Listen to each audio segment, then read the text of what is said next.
Let's shift gears a little bit and talk about how exactly you should ask for help. Now, this isn't exactly what we do on the channel, but it's kind of getting to what we're doing.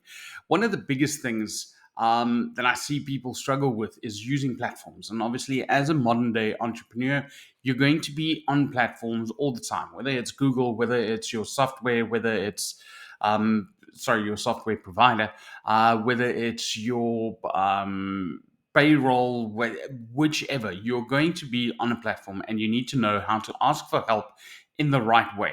I used to work in SaaS, but obviously I used a lot of platforms before I got to a place where I worked for SaaS. And the biggest issue that you always had was return tickets, because people would ask questions in 100% the wrong way.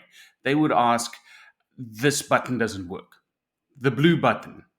Um, Obviously, you can see how this can be frustrating as hell, especially when it's your passion to actually help people.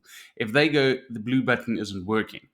If you're thinking about it, if someone's house sitting and they send you a message that the water isn't coming from the tap, what are you going to do with that information? You need to know which bathroom, what did they try to do? Is there brown water coming out? Is there no water coming out? Is it making a noise? Isn't it making a noise? So, in that very real world scenario, people in SaaS have exactly the same problem.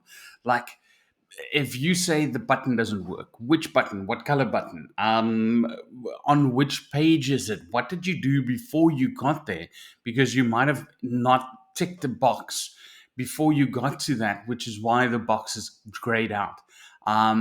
Yeah, there's a myriad of different things that could have gone wrong, which if you explain yourself in your question. And we came up with this structure.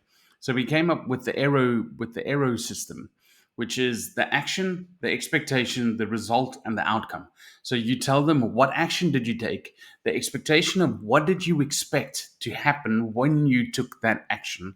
You show them the result, or you explain to them the result if you don't like shooting videos. Although in this sheet that I'm going to share in the description below, um, there is a link to how you can use a 100% free platform.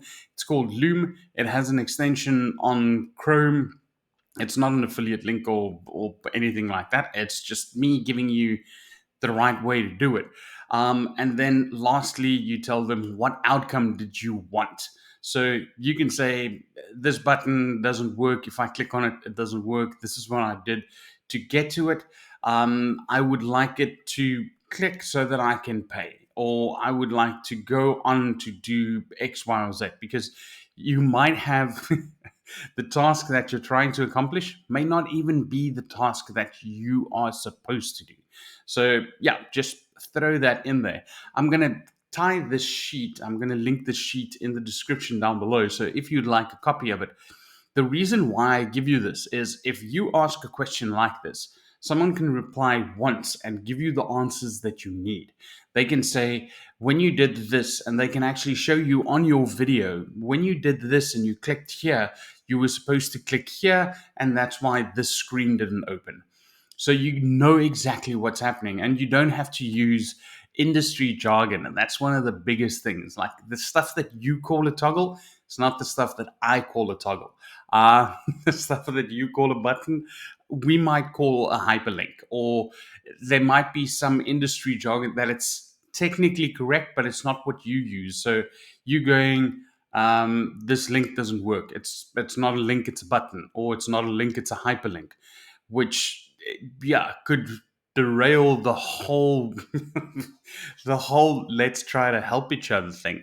So, yeah, ask questions, but ask them the right way. I'm gonna try chuck this into the description. Like I said, go through it and make sure that you ask questions in a way that empowers whoever wants to help you to the best of their ability, without everyone getting frustrated. I know exactly where it comes from. You're already frustrated because you don't want to ask for help, so you've struggled for 3 hours before you eventually ask for help. And obviously frustration levels don't go down as you're struggling, they go up. So they the support's basically getting in at the end of it when they should be getting in at the front. But that's another discussion for another day. Hope this helps. Hope this has some value. If you'd like anything else like this, drop it in the comments. Always happy to hear from you guys. Cheers.